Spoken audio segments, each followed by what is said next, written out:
اگر تم بڑے بڑے گناہوں سے جن سے تم کو منع کیا جاتا ہے پرہیز کرو گے تو ہم تمہارے چھوٹے چھوٹے گناہ معاف کر دیں گے اور تمہیں عزت کے مکانوں میں داخل کریں گے، اور جس چیز میں اللہ نے تم میں سے بعض کو بعض پر فضیلت دی ہے اس کی تمنا مت کرو۔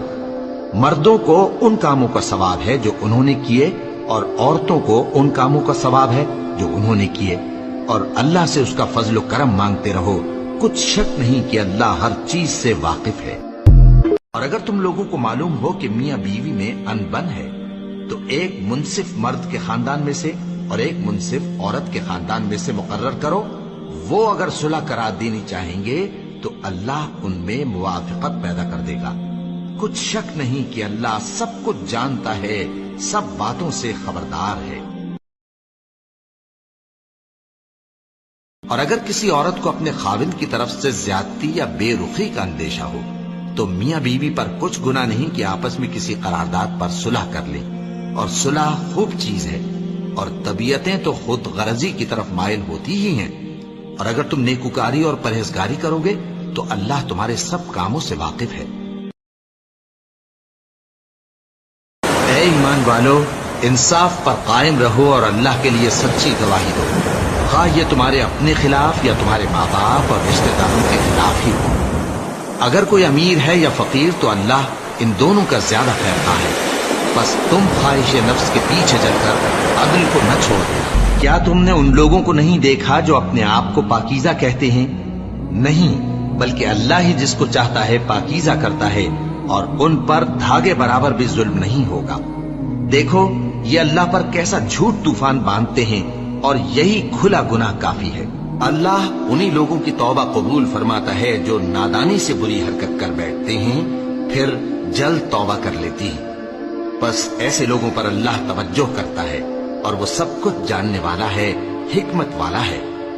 اور ایسے لوگوں کی توبہ قبول نہیں ہوتی جو ساری عمر برے کام کرتے رہیں، یہاں تک کہ جب ان میں سے کسی کی موت آ موجود ہو تو اس وقت کہنے لگے کہ اب میں توبہ کرتا ہوں۔ اور نہ ان کی توبہ قبول ہوتی ہے جو کفر کی حالت میں مریں۔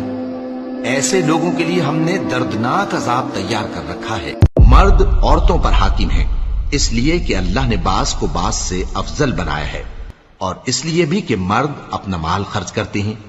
تو جو نیک بیویاں ہیں وہ فرمانبردار ہوتی ہیں،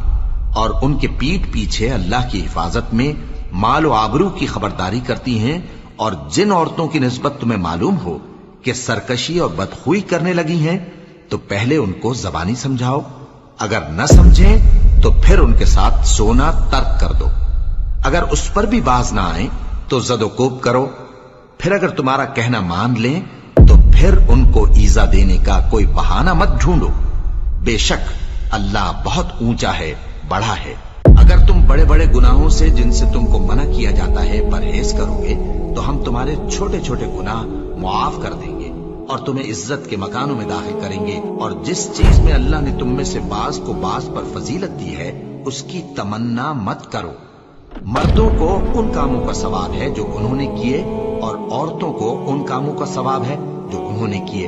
اور اللہ سے اس کا فضل و کرم مانگتے رہو، کچھ شک نہیں کہ اللہ ہر چیز سے واقف ہے۔ اور ہم نے جو پیغمبر بھی بھیجا ہے تو اسی لیے بھیجا ہے کہ اللہ کے فرمان کے مطابق اس کا حکم مانا جائے۔ اور یہ لوگ جب اپنے حق میں ظلم کر بیٹھے تھے، اگر تمہارے پاس آتے اور اللہ سے بخشش مانگتے اور پیغمبر بھی ان کے لیے بخشش طلب کرتے تو اللہ کو معاف کرنے والا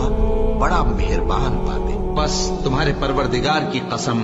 یہ لوگ جب تک اپنے تنازعات میں تمہیں منصف نہ بنائیں اور جو فیصلہ تم کر دو اس سے اپنے دل میں تنگ بھی نہ ہو بلکہ اس کو خوشی سے مان لیں، تب تک مومن نہیں ہوں گے۔ اور اگر ہم ان پر